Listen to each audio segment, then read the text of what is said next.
ಈಗ ಗೌರವಾನ್ವಿತ ಯತ್ನಾಳ್ ಸಾಹೇಬರು ಇದಕ್ಕೆ ಸಂಬಂಧಪಟ್ಟಂತೆ ಅವ್ರು ಹೇಳ್ತಾ ಇರ್ತಕ್ಕಂಥದ್ದು ಈ ಡೆಪ್ಯುಟೇಷನ್ ವಿಚಾರದಲ್ಲಿ ಹಿಂದೆ ಕೂಡ ಸರ್ಕಾರದಲ್ಲಿ ಮಾಡಿದ್ರು. ನಾವು ಮೊನ್ನೆ ಸುಮಾರು ಜನರನ್ನ ನಾವೆಲ್ಲ ಕ್ಯಾನ್ಸಲ್ ಮಾಡಿದ್ವಿ. ಸಚಿವರೇ ಡೆಪ್ಯುಟೇಷನ್ ತಪ್ಪಬೇಕು ಅಂದ್ರೆ ಅಪಾಯಿಂಟ್ ಮಾಡಬೇಕು, ಮಾಡಿ ಉತ್ತರ ಕೊಡ್ಲಿ, ಉತ್ತರ ಬರಲಿ. ಈಗ 1242 ಜನ ಸಹಾಯಕ ಪ್ರಾಧ್ಯಾಪಕರದ್ದು ನೇಮಕಾತಿ ಪ್ರಕ್ರಿಯೆ ಎಲ್ಲ ತಮಗೂ ಗೊತ್ತಿದೆ.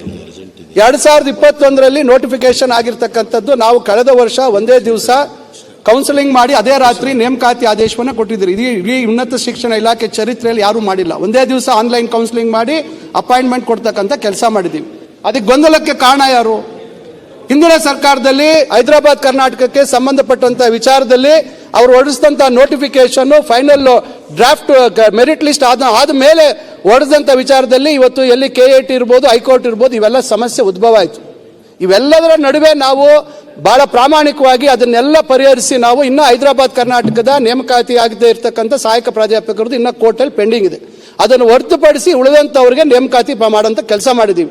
ಏನೇನು ಗೊಂದಲಗಳು ಸೃಷ್ಟಿಯಾಗಿತ್ತು ಹಿಂದೆ ಅವನ್ನೆಲ್ಲ ನಿವಾರಿಸಿಕೊಂಡು ಇವತ್ತು ನಾವು ಒಂದು ಹಂತಕ್ಕೆ ತಂದಿದ್ದೀವಿ. ಸನ್ಮಾನ್ಯ GT ದೇವೇಗೌಡರು ಹಿರಿಯರು ಹೇಳಿದ್ದಾರೆ, ನಾವೀಗ ಇದೊಂದೇ ನಮಗೆ ಸಮಸ್ಯೆ ಇರ್ತಕ್ಕಂಥದ್ದು ಕೆನೆ ಪದರದ್ದು.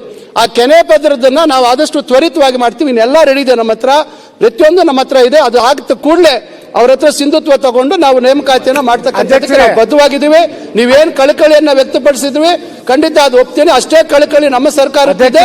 ಅದನ್ನ ಮಾಡ್ತಕ್ಕಂಥ ಬದ್ಧತೆ ಮತ್ತು ಅದರ ಪ್ರಾಮಾಣಿಕವಾಗಿ ಸಮಸ್ಯೆಗಳ ನಿವಾರಣೆ ಮಾಡಿ ಖಂಡಿತ ಮಾಡ್ತೀವಿ. ಅಧ್ಯಕ್ಷರೇ, ಈ ಪ್ರಾಧ್ಯಾಪಕರನ್ನ ಬೇರೆ ಬೇರೆ ಇಲಾಖೆಗೆ ನೀವು ಡೆಪ್ಯುಟೇಷನ್ ಕೊಟ್ಟಿರಿ, ಅದನ್ನ ವಾಪಸ್ ಯಾವಾಗ ತಗೋತೀರಿ? ಇದೊಂದು ಕೆಟ್ಟ ಚಾಳಿ ಬೆಳೆದ್ಬಿಟ್ಟಿದೆ ಸರ್ಕಾರದಲ್ಲಿ.